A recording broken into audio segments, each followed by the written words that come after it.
wanted to take a few minutes just maybe doing a bare introduction to this idea of securing a SQL Server instance and SQL Server databases. We're going to work with, and I don't want to say play with, but practice with some basic kinds of settings.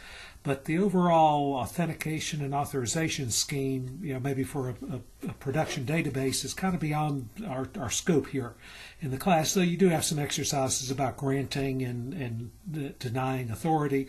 So I want to show some basics of how that's done, but I think the book does a good job. There's plenty you can search on. It's almost like you have to work with it for a while, so consider this like we're just doing some dog paddling, getting some things set up. So I'm going to jump up into the VM here, and I've got SQL Server Management Studio going. And let me just start, and I've got actually more than one. That's not what I wanted to do. I want to get in here more than one window, and I'll have three by the time I'm done, or maybe I'll log out. This particular coming into SQL Server Management Studio, I'm coming in with Server Administrator authority. It's an authority you can't get, not on the VM, or I hope not. If you hacked in, then please be gentle. Don't delete stuff. But the idea of SQL Server security is, so I'm at the server level here. As the administrator, when I click security, I get a bunch of different things, but there's a whole bunch of logins to the server. Some of them come in through Windows, and you can tell those because they begin with the name of the server, which this one happens to be that funny Dyn 365 FO1-1. And in fact, the way you all come in to SQL Server is because I put you in a Windows group, and I've given this Windows group DB creation privilege in here, so you can create new databases. I can then assign that group to be able to read databases like Northwind. So I'm going to look at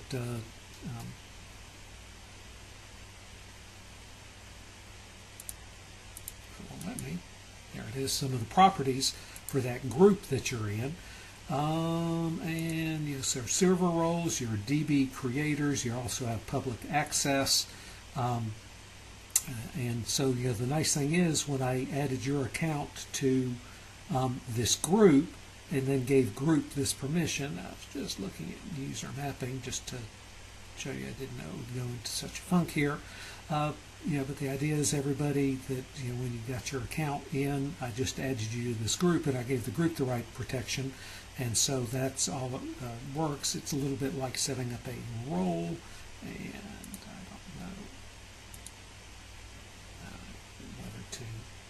kind of just popped out of there.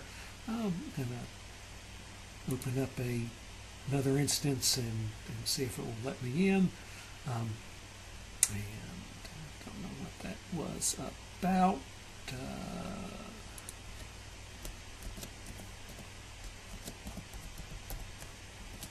So notice I'm coming in as the system administrator with the password using SQL Server authentication, whereas you all go in with Windows authentication. I'll give that one more try on that. So we were looking at logins, and I was looking at our particular group and its properties. And maybe it's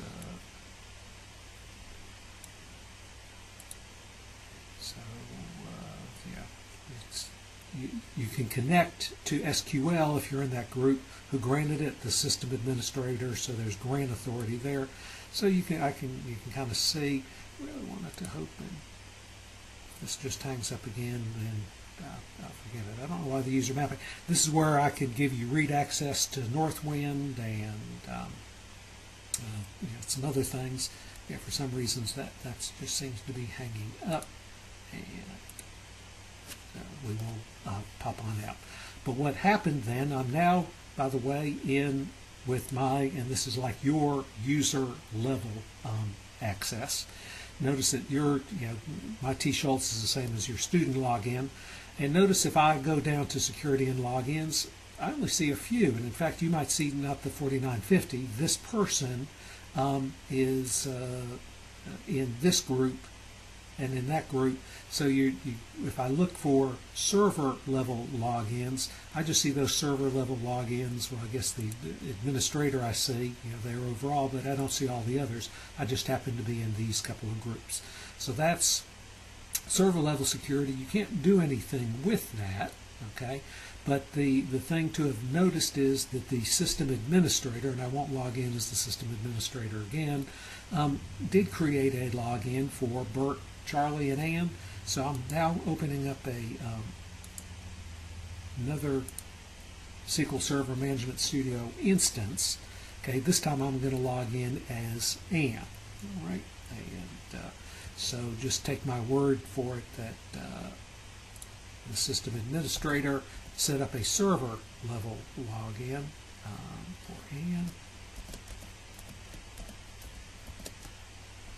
And I tried to think of a way to give you all the ability to create server level logins, but not do too much in any way. It just opened up the door a little far, so you can't log in as Ann. But we can see how Ann works a little bit. So I'm logging in as Ann, and I'm coming down to the T. Schultz sample database, and I can't access it as Ann.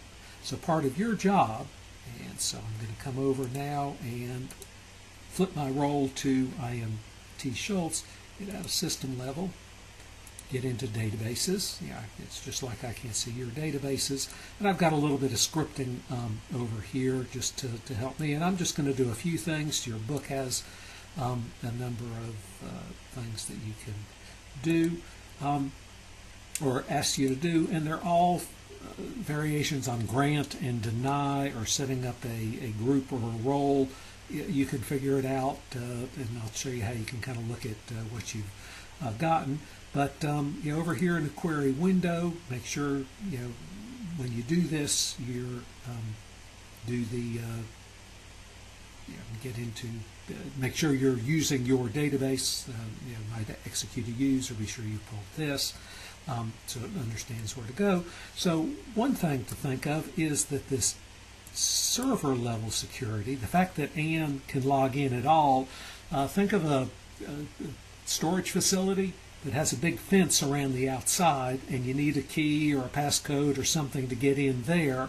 So that's how Ann got into the server, going back over to Ann. So she's at least in the lot, and can go by and see all these call them storage units, right, with locked doors, but can't get in any of them because Ann, well, maybe can get in some of them because some of you might have done the assignment, and so Ann could get into sample or your sample, but you can't get into T. Schultz sample because T. Schultz sample hasn't allowed her in.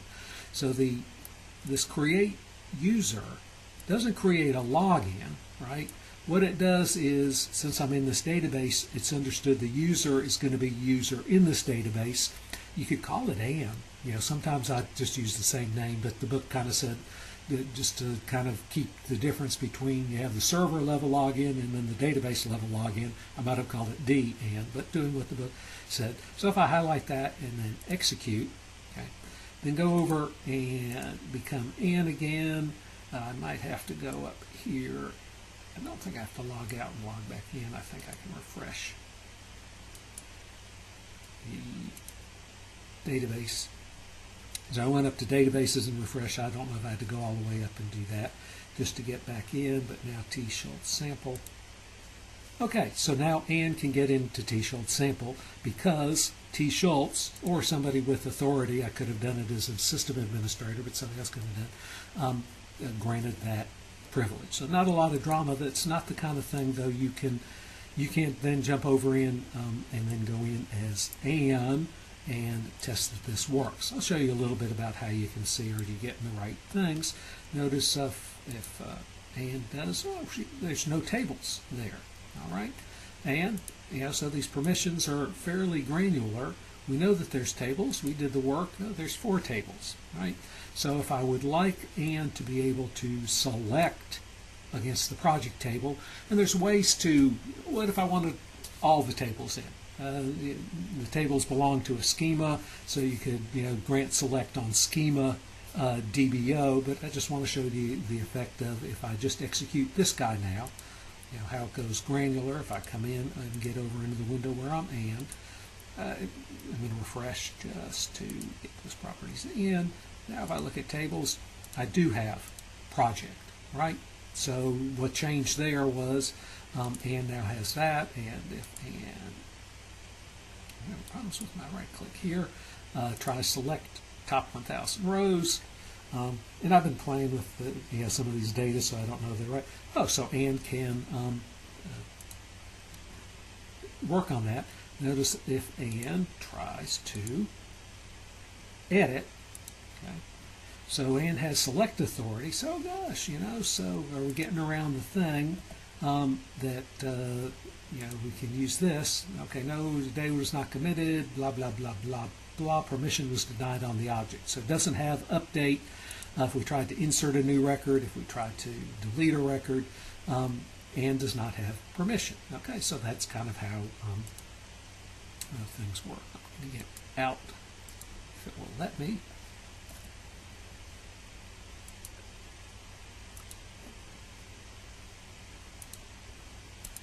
All right. Okay, have a little bit of connection issues. Good. I just was getting out of that. So and has, no surprise, exactly the permissions that we have provided. I'm going to go back over to my T-Schultz where I do have ownership on this database, and grant update now on employee to and. Just show you how granular it is. So great, that command completed successfully. If I come over here and I try to, let's get down here as, and be sure I refresh. If I look at tables, okay, I can do some things with employee.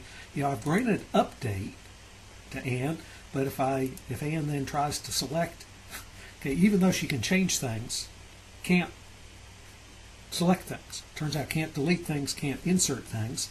Ann can update things if you try to do the where you right click and change things, well, the prevention of selecting keeps her from seeing them.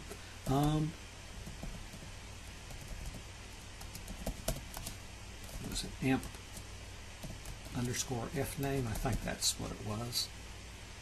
I'm just trying to remind myself of how this table goes. Imp underscore f name equal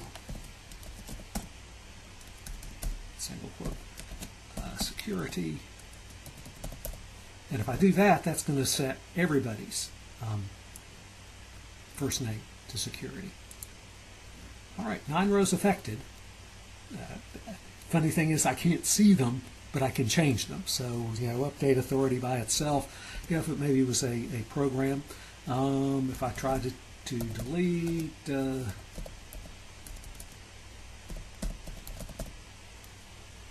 I don't have delete authority. That would get rid of them all if it worked. Okay, it was denied on delete. I could try an insert, and an insert wouldn't work either. So going back over to where I'm granting authority, I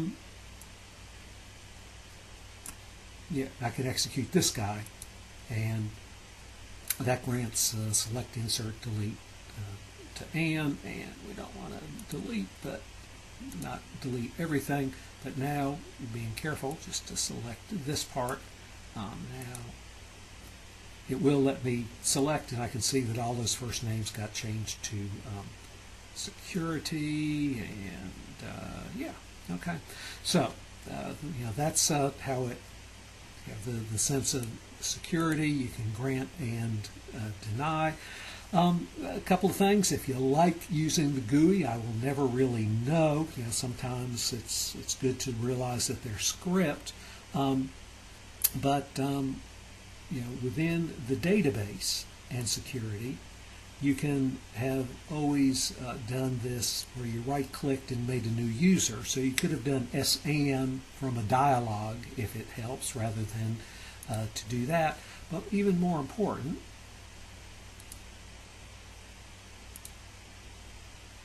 and I refresh this to now see, when you do things sometimes in script, it maybe doesn't show up in the GUI.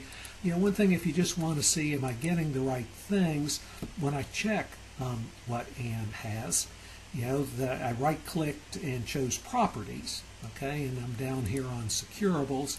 Membership would be if you assigned a particular role, so you could look there. So he hasn't gotten a particular role, like, oh, you could just give AND data reader, so it could read any data in the database.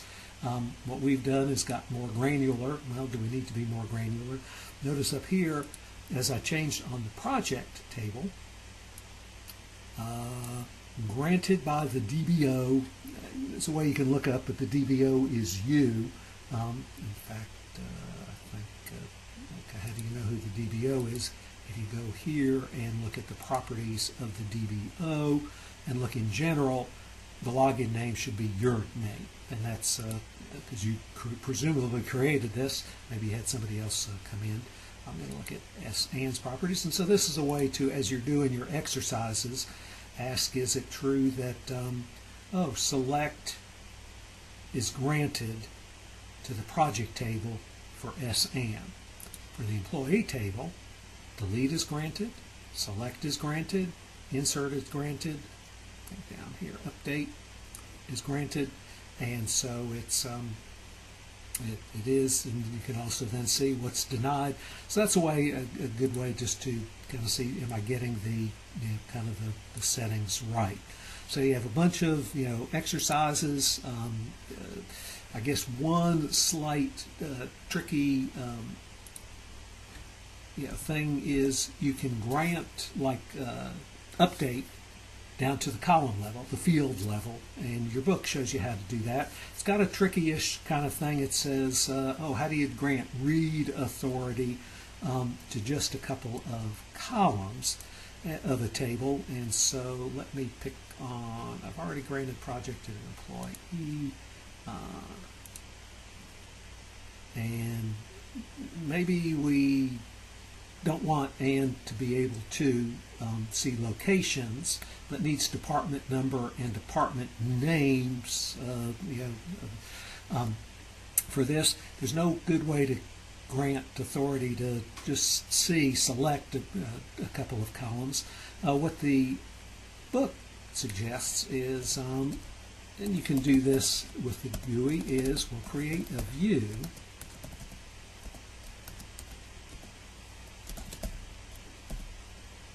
And I'll just call it view depth as select. So create a view that has the columns that are allowed.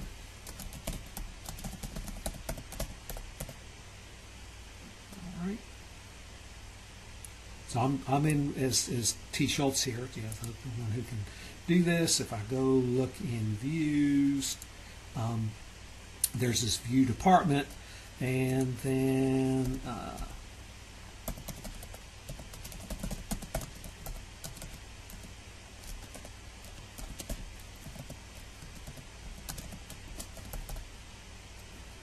I can grant select to SN. Let me go over here in SN. And so if that person, they can't even just get rid of all that. So I am in T. Schultz sample.